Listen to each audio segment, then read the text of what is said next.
दाशी आहेत, 3 दाशी आहेत भगवंताच्या सोबतच, रुक्मिणीच्या सोबतच त्या दाशी द्वारकेला जातात. पहा, एका दाशीला सांगते जावं कृष्ण कसे दिसतात हे बघून ये. कारण आमच्या भारतामध्ये ही परंपरा महाराष्ट्रात तर अजिबात नाही. मुलीला पहिले बघत नव्हते, आता बघण्याची पद्धत सुरू झाली.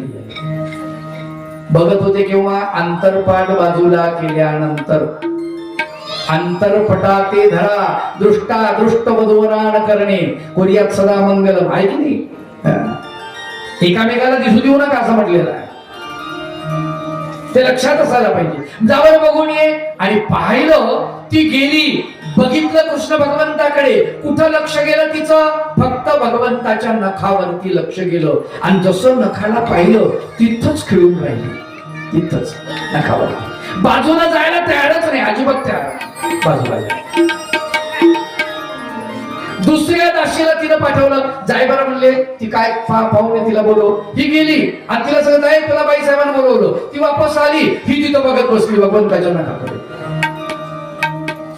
आल्यावर तिने विचारलं कसे दिसतात कृष्ण. तिनं काय सांगावं? बाईसाहेब मी बघितलेच नाही. हा, बघितलेच नाही म्हणे. नाही, मग तुला कशासाठी पाहिलं? भगवंताला पाहायला बघितलं, पाठवलं की नाही? म्हणे हो. मग तू काय पाहिलं आतापर्यंत? काही नाही म्हणे. भगवंताचा हात बघितला आणि हातही पूर्ण पाहिला नाही, तर भगवंताचे नख दिसले म्हणे मला. बोट पाहिले ते नख एवढे सुंदर आहेत म्हणे. बाईसाहेब काय सांगू, असं वाटतं 5 चंद्र भगवंताच्या नखावरती ठेवलेले आहेत. इतके सुंदर नख दिसतात. आपल्या नखाला पॉलिश लावा, तो करा, तो करा, तरी ती खेबडी बिबडी निघते, चांगली दिसत नाही. भगवंताचे नख सुंदर, जणू काही चंद्र आहेत त्याच्यावरती. इतकं सौंदर्य भगवंताचं. रुक्मिणी म्हणते इतके सुंदर दिसतात. हो बाईसाहेब एवढे सुंदर दिसतात. मुखचंद्र तर मी बघितलाच नाही भगवंताचा. नख जर इतके सुंदर, तर भगवंत किती सुंदर असतील, किती सुंदर असतील, नाही का? शेवटी असं ठरलं की रुक्मिणी विचार करते आता भगवंताच्या जवळ जायचं तर कसं जायचं.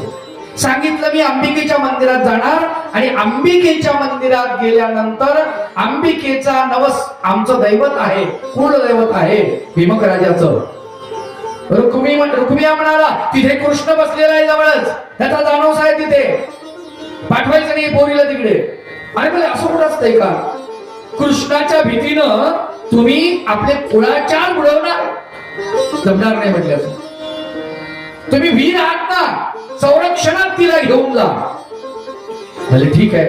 मग काय, माणसांचं एक गोल चक्कर, त्याच्यामध्ये रुक्मिणीचा रथ, त्याच्या रुक्मिणीच्या रथाच्या भोवती दुसरा घोड्यावरती घोडेस्वार, त्यांच्या हातामध्ये शस्त्र, त्याच्यानंतर हत्ती, त्याच्यानंतर पलीकडे पुन्हा सैन्य भाल्या हातामध्ये घेऊन असा तो जथ्थाच्या जथ्थाच निघाला अंबिकेच्या मंदिराकडे. अगदी सुरक्षा कडे कोट बंदोबस्तामध्ये. आणि अंबिकेच्या मंदिरामध्ये एवढे आता इकडे आलो. अंबिकेच्या मंदिरामध्ये भगवंत अगोदरच आहेत, ते कोणालाच माहित नाही. रुक्मिणी देवी भावकरणा दासी सोबत निघालेली.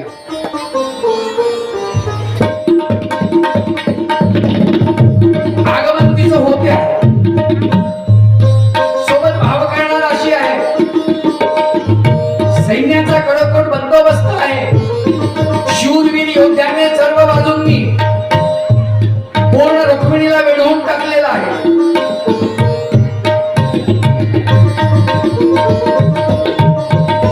आणि अंबिकेच्या मंदिरामध्ये अमू कृष्ण इकडून आला, कृष्णाला इकडून आला. रुक्मिणीचा नाही, कृष्ण इकडून आला दूर.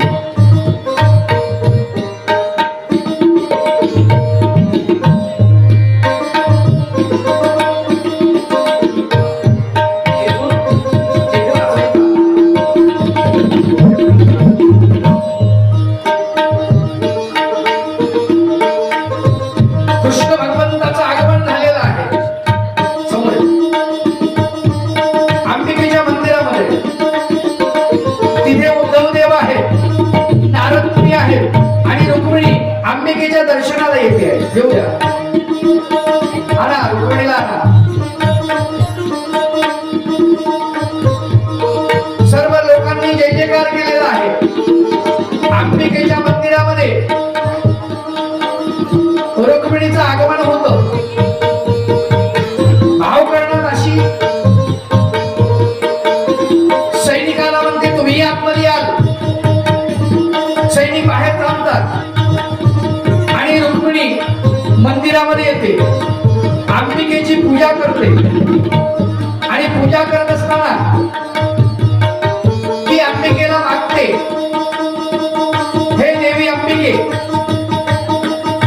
मी आजपर्यंत तुला काहीच मागितलेलं नाही, परंतु आज मी तुला मागते आहे. कृष्ण मला पती म्हणून मिळावा एवढंच माझं मागणं आहे. आणि आश्चर्य, अंबिकेच्या पाठीमागे भगवान गोपाळ कृष्ण उभे असतात. डोळे झाकून रुक्मिणी अंबिकेची पूजा करत असते. आणि अशामध्ये ती जेव्हा अंबिकेच्या गळ्यात माळ घालते तेव्हा ती माला भगवंताच्या गळ्यामध्ये पडते. वरून नारद मुनी पुष्पवृष्टाव करतात. देवलोकांनी गंधर्वांनी वरून पुष्पाचा वर्षाव केलेला असतो. आणि या पद्धतीनं तिथे दोघांचं लग्न लागतं. या लग्न लावणारी मंडळी चला.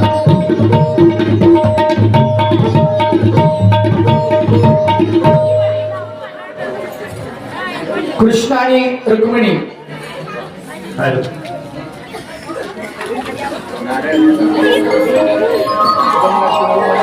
मुलीचे मामा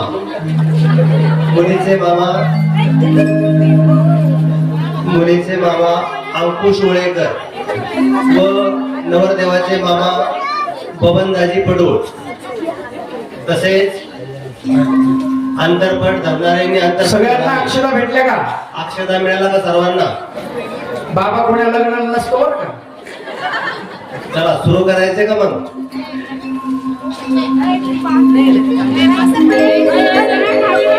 हो भटजी बुवा, काय म्हणाले, सुरू करायचं का म्हणतात?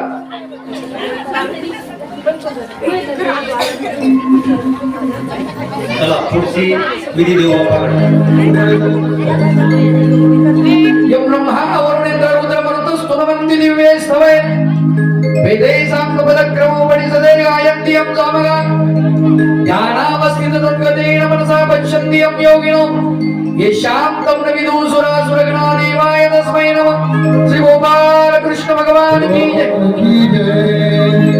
गंगा सिंधु सरस्वती यमुना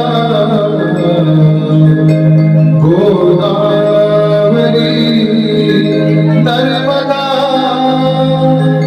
कावेरी शरयू महेंद्र हृदया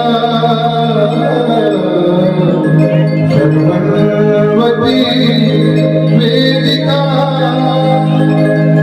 क्षिप्रा वेदवती महासुरनदी ख्याता गया गंडकी पूर्णा पूर्णजने समुद्र सरिता कुर्या सदा मंगलम् वधूयो शुभं भवतु सावधान. राजा भीमः रुक्मिणी सनयनी देखो निखिल ताकरी ही कन्या सगुणावरा रूपवरा कवना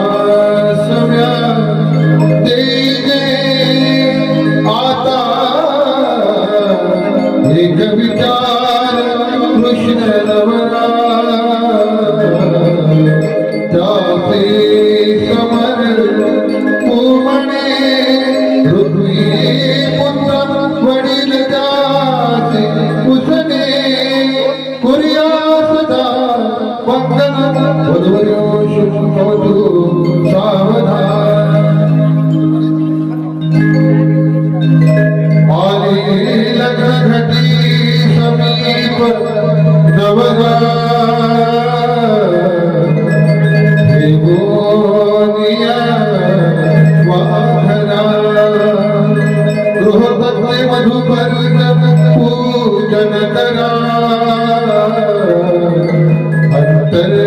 अंतरपटाते धरा दृष्टादृष्ट मधुरान करणे दोघे करा उभे वाराती बहुलबला करणे पुरीला सदा मंगल मधुरियो सावधा शुभ मंगल सावधान शुभ मंगल सावधान शुभ मंगल सावधान शुभ मंगल सावधान शुभ मंगल सावधान शुभ मंगल सावधान शुभ मंगल सावधान या कृष्णाच्या लग्नाला रुक्मिणी नवरी मंडळी नवरी मंडळी नवरी मंडळी या कृष्णाच्या लग्नाला रुक्मिणी नवरी मंडळी या कृष्णाच्या लग्नाला रुक्मिणी नवरी मंडळी नवरी नवरी नवरी नवरी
परब्रह्म परमेश्वर भगवान गोपाल कृष्णाचं लग्न लागलेलं आहे आणि घनघोर युद्ध सुरू झालं. रुक्मिया अनेक योद्ध्यांना घेऊन भगवंतावर पडला. या ठिकाणी पांडवही आलेले होते.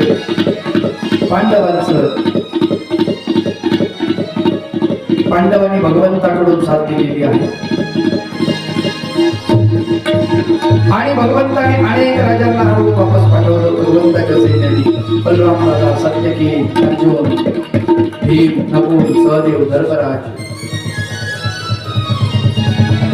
भगवान गोपाल कृष्णाची जी नारायणी सेना आहे, या नारायणी सेनेचं नेतृत्व सात्यकी सेनापती करत होता. गणघोर युद्धामध्ये अनेक राजे हरलेले आहेत. शेवटी रुक्मिया हा भगवान गोपाल कृष्णाचं वरती चढून गेलेला आहे. दोघांचं घनघोर युद्ध झालं. भगवंतानं रुक्मियाचा रथ तोडला. तो गदा घेऊन भगवंतावरती धावला. भगवंतानं त्याची गदा तोडली. तो तलवार घेऊन भगवंतावरती आला. तलवार त्याची मोडल्यानंतर तो खाली पडला. भगवंताने त्याच्या छातीवर पाय दिलेला आहे आणि त्याच्या जटा पकडलेल्या आहेत. तलवार उचलली. रुक्मिणीला वाटलं भगवंत आपल्या भावाला मारतील आता. रुक्मिणीने रथातून खाली उडी घेतली आणि भगवंताचे संचलन पकडले. तेव्हा भगवंता प्रभू राया, हे माझं माहेर आहे. अरे म्हणले मारणार नव्हतो मी, मग तो माझा मेवणा आहे, त्याची चेष्टा करतोय म्हटले थोडी. भगवंताने इथून शस्त्र लावलं, तलवार इकडचे केस काढून टाकले, असे गुण 5 काढले, अर्धी मिशी काढली, अर्धी दाढी काढली, अपमानित केलं रुक्मियाला आणि रुक्मियाला सोडून दिलं. रुक्मिया मात्र परत कौंडण्यपूरला गेलाच नाही. जिथे युद्ध झालं त्याच ठिकाणी त्यांनी स्वतंत्र नगर वसवलं आणि तिथेच तो राहू लागला. शेवट परत तो राज्यगादीच्या हव्यासापोटी परत मात्र गेला नाही. इकडे भगवान गोपाल कृष्ण आपल्या सैन्याला घेऊन, रुक्मिणीला घेऊन परत द्वारकेमध्ये येत असताना अगोदर भगवंताचा पाडाव होतो तापी पूर्णेच्या संगमावरती, त्याला चांगदेव म्हटलं जातं. तिथे भगवंताची हळद भेटते. तिथे भगवंताचं लग्न परत लागतं. 2 पद्धतीने लग्न लागतं. उत्तर भारतीय पद्धतीने सप्तपदी आणि आंतरपाठ पद्धतीने लग्न लागतं. आणि मग तिथून भगवंत पाठीमागून भीमक राजा येतो. भगवंताचं स्वागत केलं नाही बा आपण, परंतु पांढरा झेंडा असल्यामुळे सगळं सैन्य खवळतं. म्हणले भीमक लढाईसाठी आला. भगवंत सांगतात नाही, पांढरा ध्वज बघा, लढाईसाठी आलेला नाही, तो शरण आलेला आहे.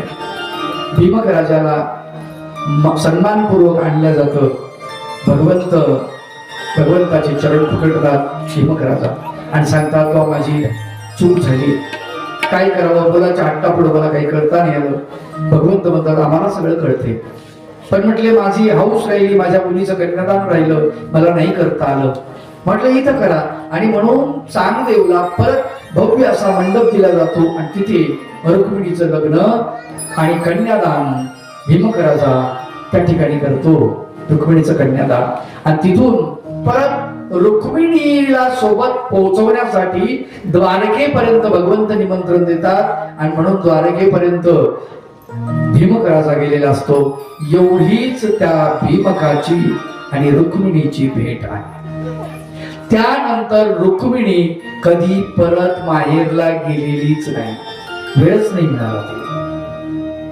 अशी ही कथा भगवंताला द्वारकेमध्ये सोडून आपण परत आपल्या गावामध्ये येऊया. सर्वजण उठून उभं राहा. आजची कथा इथेच थांबेल. आरत्या, फुलवाती, निरंजनी जे असतील त्या पेटवा, मेणबत्त्या लावा, आरती होईल आणि आजच्या कथेची सांगता होईल.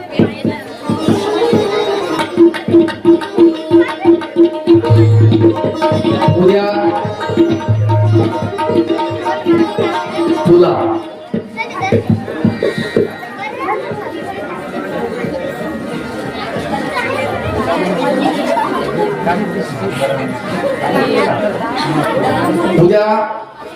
तुला असेल भगवान गोपाल कृष्णाची तुला.